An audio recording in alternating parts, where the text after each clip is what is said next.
ছোট একটি ডাক মা, মধুর এই ডাক শুনতে একজন নারীকে কতটা জীবনের ঝুঁকি নিতে হয় তা জানে পৃথিবীর সকল মায়েরা। কিন্তু বাংলাদেশের চরাঞ্চলগুলোতে সেই ঝুঁকি দ্বিগুণ। সারা দেশে যখন সন্তান জন্মের সময় প্রতিদিন গড়ে 10 জন মা মৃত্যুবরণ করে, তখন তা লাফিয়ে বাড়ে চরাঞ্চলে। জাতিসংঘের প্রতিবেদন বলছে এই মাতৃমৃত্যু আশঙ্কাজনক হারে বাড়ছে। সিরাজগঞ্জের ঘোরজানচর ঘুরে এসে মোহাম্মদ তুহিনের ক্যামেরায় জানাচ্ছেন শাহনাজ শারমিন। সিরাজগঞ্জের এনায়েতপুর ভার্সিটি ঘাট থেকে যতদূর চোখ যায় উত্তাল যমুনা। নৌকায় প্রায় ঘণ্টাখানিক পাড়ি দিয়ে চলেছি। কথায় কথায় নৌকার মাঝি আলামিন বলছিলেন এই নৌকাতে কত নারীর মা হবার গল্প। ডেলিভারি রোগী নেওয়ার সময় নৌকাই হইতো, বা ইমার্জেন্সি ভাবে নেওয়া যাওয়ার সময় ডেলিভারি মা অনেক অসুস্থ হইতো, তাড়াতাড়ি নেওয়া যাওয়া লাগতো। কিন্তু বর্তমানে এখানে ক্লিনিক হওয়ার পরে কম নেওয়া লাগে। এখন নৌকা থেকে 2 চাকার মোটরসাইকেল চলার পথে কথা হয় তাদের সাথেও। ঘোর বর্ষা কিংবা ঝড় উপেক্ষা করে কত গর্ভবতী নারীকে নিয়ে ছুটেছেন ঘাটে।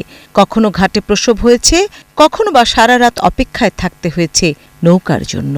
এ নিছক গল্প নয়, চরাঞ্চলে প্রসূতি মায়েদের প্রতিদিনকার কঠিন করুণ বাস্তবতা। ঘাটে যাওয়া অনেক সময় নৌকা পাওয়া যায়, অনেক সময় পাওয়া যায় না। ওই আপনি দেখা যায় যে রিজার্ভ করা লাগে। ঝড় বৃষ্টির দিনে তো উপায় নাই আমাদের এখানে। ভ্যান, গরুর গাড়ি ওইগুলো কিছু নাই, মোটরসাইকেল অথবা ঘোড়ার গাড়ি। আমার গাড়িতে নেওয়া 2টা রোগী মনে করেন ওই নৌকা ঘাট পরে ওইখানে ডেলিভারি করাইছি। নদীর মাঝে দুর্গমে চরের প্রায় 30,000 জনগোষ্ঠীর নিরাপদ প্রসবের জন্য চালু হয়েছে সুস্বাস্থ্য প্রাথমিক স্বাস্থ্য সেবা কেন্দ্র, যা গত বছরের নভেম্বর মাসে চালু করে প্র্যাক। সেখানে আসা মায়েদের সাথে কথা বলছিলাম। তারা জানালেন এখনো জটিল প্রসবে দুর্গম পথ জীবনের ঝুঁকি নিয়ে শহরে যেতে হয়। যখন হাসপাতাল ছিল না তখন আমরা সাদাতপুর যাইতাম নৌকায়, ট্রলারে, তারপরে মোটরসাইকেল অথবা সিএনজি।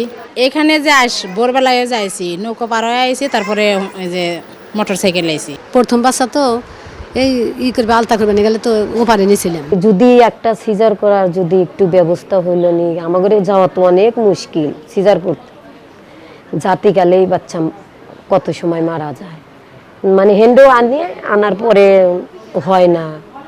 তারপরে ওই যাওয়ার পথে ঘোড়ার গাড়ি আছে, মোটর সাইকেল আছে, তারপরে নৌকায় যাইতে হয়। জাতি তো অনেক টাইম লাগে, বুঝেন নাই।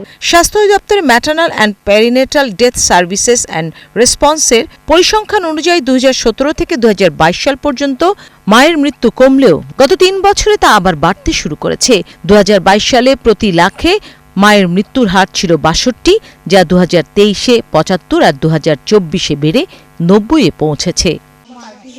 কিশোরী মায়ের সংখ্যা এখানে বেশি, তাই মায়েদের ঝুঁকিও এখানে বেড়ে যায়। ম্যাক্সিমাম মা আসে 16 থেকে 18-র মধ্যে। 60 জন মাকে এই মাসে আর কি সেবা দিছি। তো সেক্ষেত্রে আমাদের গড়ে প্রতিদিন হিসাব করলে গর্ভবতী মা দেখা যায় 2 জন করে আসে আমাদের। যদি বেশি ক্রাইসিস রোগীর আসে সেগুলো আমরা রেফার করে দিই। সব ধরনেরই সেবা আছে, প্রত্যেকটা রোগেরই এখানে ট্রিটমেন্ট দেওয়া হয়। যেহেতু মেডিকেল অফিসার বসে, সপ্তাহে 1 দিন আসে এখানে। আর টেলিকনসাল্ট আছে, যদি অন্য দিনেও রোগী আসে তাহলে ঢাকাতে আমাদের একজন মেডিকেল অফিসার আছে, ওনার সাথে ভিডিও কলে কনফারেন্স করা হয়। এটা আমাদের রাত দিন 24 ঘন্টা খোলা থাকে। সপ্তাহে 1 দিন চিকিৎসক আসেন। যদিও স্বাস্থ্যসেবা কেন্দ্রটি 24 ঘন্টা খোলা থাকে, বাকি সব সময় প্রশিক্ষিত ধাত্রী, মেডিকেল অ্যাসিস্ট্যান্ট, প্রসব সেবা, গর্ভকালীন সেবা, আল্ট্রাসাউন্ড, ডায়াগনস্টিক পরীক্ষা, টিকাদান ও টেলিমেডিসিন সুবিধা চালু রাখা হয়েছে। বাইকে মনে করেন যে অনেক মায়েদের অনেক সমস্যা হয়, এমনও হয় যে মাঝখানে ডেলিভারি হয়ে যায়। মানে পথের মাঝেই অনেক সময় মা বাচ্চা 2 জনেই জীবনের ঝুঁকি থাকে ওনাদের।